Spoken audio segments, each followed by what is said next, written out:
Daryl Recommends Podcasts is a podcast recommending series and shouldn't be mistaken as a reviewing one. Opinions about each show are my own and should not reflect what each podcast has to offer. Content warnings aside, I believe if any recommendation in my series interests you, you should give it a chance, regardless of how I personally feel about the show.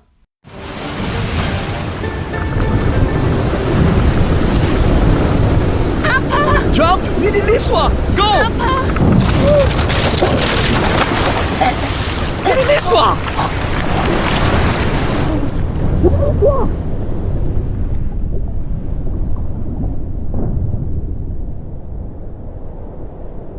Golden carp swims upriver. See, around the rim. Climbing, knowing he'll become a dragon when he reaches the gate. That is, until he sees the red carp, clothed in rich kosa ochre, a truer treasure indeed.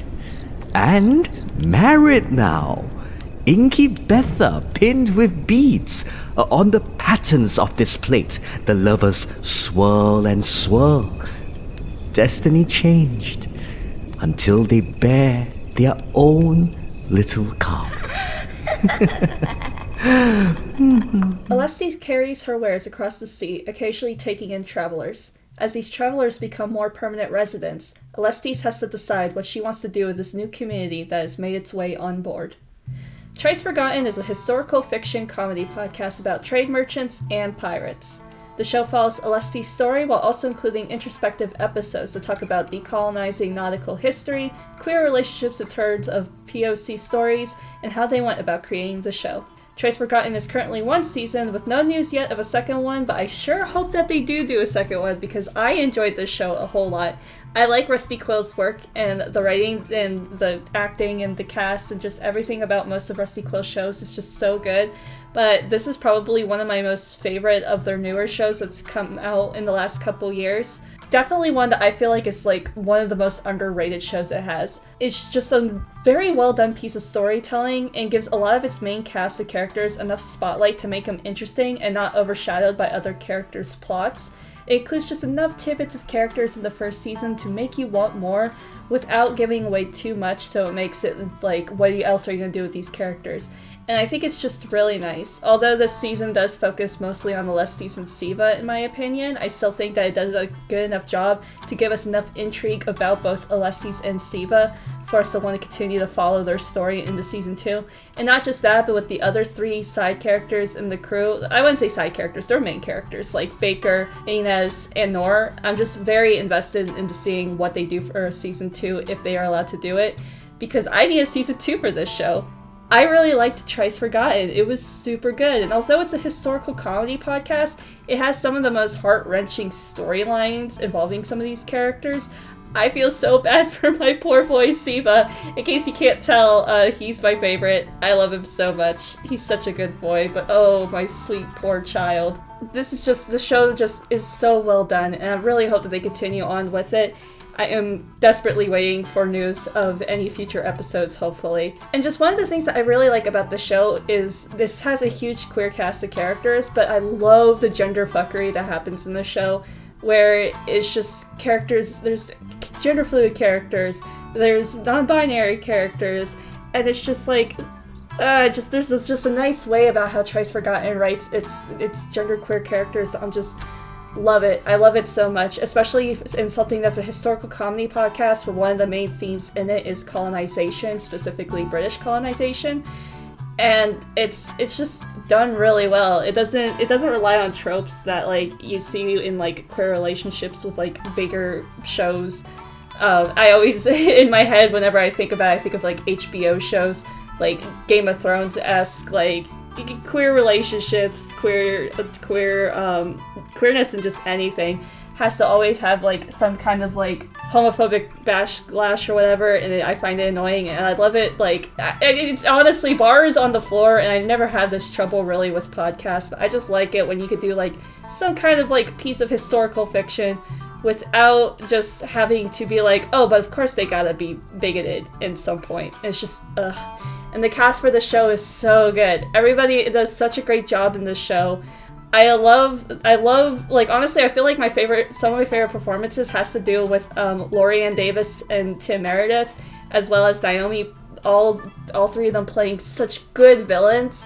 Like, I remember Lori's performance as Morgan in Chapter Multiverse and Tim as Trexel, who, it's very debatable whether or not I consider Trexel a villain or not, because definitely, like, I mean, that should have been, like, the beginning signs there, but they just play villains so good. Like, I really enjoyed the villains in the show, and, like, hating some of them and loving others. Like, I love Anne. She could commit as many crimes as she wants, but oh my gosh, I want to punt Ganon into the sea so bad. He sucks so much. Everybody just does such a good job in this show. It's just so good. Top-notch voice acting. Now, there is content warnings in the description of episodes, so you don't have to worry about them, throwing over the edge with stuff. I feel like Rusty Quill does a very good job with, like, keeping content warnings in mind with it. And I just, like, overall, I just think the show is just so underrated. Like, I'm, like, especially with, the big boom that Our Flag Means Death has, I am surprised that I do not hear people talking about this show more. Because this is like the queer pirate show before Our Flag Means Death. Like, how have you guys not listened to the OG pirate show with all the gay pirates? Especially when I follow a lot of podcasting people too. It's like, please go listen to the show if you want your queer pirates. Please, the show needs more love. I want to see more people into this show. I would love it. It's just very good. It's such a good show. And it leaves off at such a place that's so open for a second season. I will be devastated if they don't go ahead and continue making more episodes for the show, because it's just a well done piece of narrative. Just, oh my goodness, I love it all. I love the cast, I love the crew. I want to see more of these characters. I want to see all of them do more things. It's just so much fun, especially when they have to introduce, like, Inez's, like, dubious backstory, like, right at the end of the season, just to be like, hey, bro, where did you learn how to do all of that stuff? I thought you were, like, a naturalist. I thought you were, like, a science person. Like, what are you? It's just so good, and it has like these bits where it's like, yeah, there's an overarching season 1 plot, but it has these, like, nice bits of, like, kind of like, I don't like using the term filler for a lot of things, but, like, kind of like nice little filler bits that still go with the overarching plot. Like, they just mix in these, like, kind of like, there's one episode where Nor and Siva go hunting for stingrays, and it gets them to the point where they meet, like, Inez, and it's like, it's nice. It's just all nice general. I love this show so much. And the discussion episodes are very interesting too. I know currently Cry Havoc, because Cry Havoc finished its main storyline, is doing that with its show, but this show does it more so where they uploaded the first 3, like, story-based episodes, and then one week they would post a, like, introspective episode, and the week afterwards they post another episode storyline. You could listen to the episodes in order, or you could listen to just the story and then listen to the introspective episodes. I listened to all of them, and they're just really good, and I just want a second season. I want to learn more about, like, I want to learn more about this show. It's just very nice, and it's just everybody in the show is great. It's so good.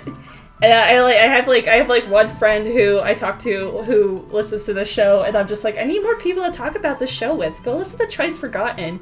For me, if you if you watch Our Flag Means Death, you are legally obligated to go listen to this show. Otherwise, you're a coward. Just for all extensive purposes, this is a joke, YouTube, because I know people on YouTube cannot handle jokes. Anyway, that is all I have to talk about for now with the show, because it's only 10 episodes. It's not very long, and, like, I go into, like, more details, but if you want a show with a bunch of just like the most dysfunctional found family ever, you want a show where it's like, for some reason the food in the show sounds really delicious, and that's probably because the show originally was supposed to be about food from what they talk about. But no, if you're somebody who currently listens to the Magnus Protocol and loves Sam Khaled and want to hear his voice actor play a happy sunshine boy who desperately needs a hug, go listen to Trice Forgotten. Like, it's right there. It is right there. I need more people to go listen to it. Go do it right now, okay? Okay. I'm going to be listing social medias. I always link Rusty Quills, but I'm also going to be linking Nemo Martins, who is the creator of the show. And as always, if you have a suggestion for a show for me to listen to, go ahead and give me that. I am always open to suggestions. You just need to give them to me, people. Okay? Okay. Anyway, I also have my links down below. If you want to listen, I don't have a podcast. If you want to read my own queer comic, you could go read In Harmony down below. Please go give it a read. I am halfway through chapter 1 right now, and I am very much enjoying working on chapter 2 because I have so many pages backlogged. Yay! And as always, have a good day, and I will talk to you guys later.